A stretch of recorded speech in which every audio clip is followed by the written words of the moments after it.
Well, hello and welcome to today's Lunchtime Nugget, where I take a portion of my lunch and share with you a nugget. And today's nugget is this: don't stop celebrating.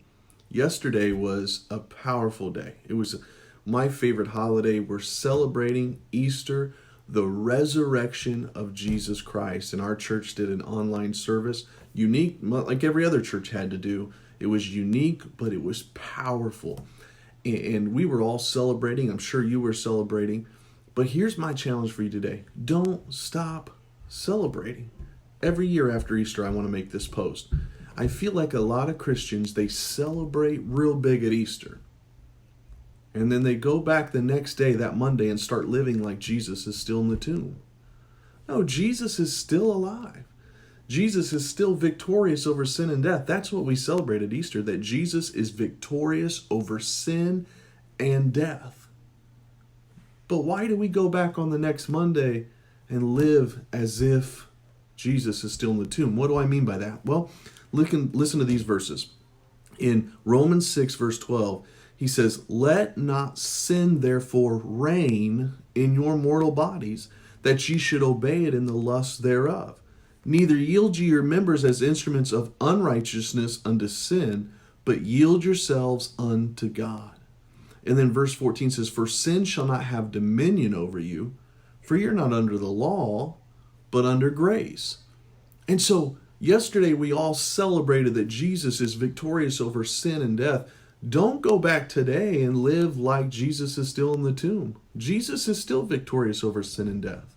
So whatever sin it is that may be a struggle for you. If it's anger, I want you to look at anger today and say, "Anger, you're no longer my master. Jesus is. And he's victorious over sin and death."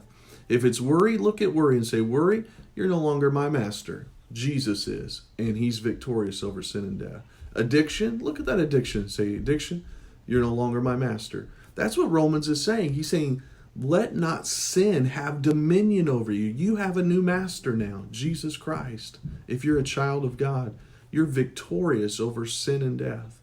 I'm not saying you're going to be sinless, but we don't have to live every day in defeat. We can live victorious because of what we celebrated yesterday, the resurrection of Jesus Christ.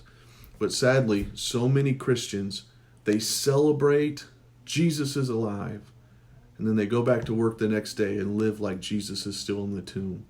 Don't be like that. Look at that sin, and like these verses say, don't let sin reign in your bodies, but realize that Jesus Christ is not only victorious yesterday, but he's victorious today. He'll be victorious tomorrow. So whatever it is, look at that sin and tell that sin, "You're no longer my master. You can no longer tell me what to do.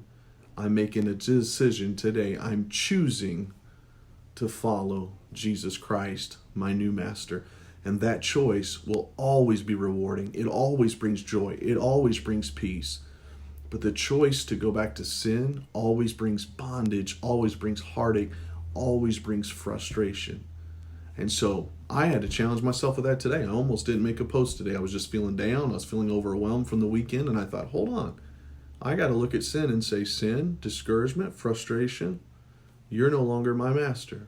Jesus Christ is alive. And so don't stop celebrating. I hope that that'll be a help to you today and a challenge to you. Thanks for watching.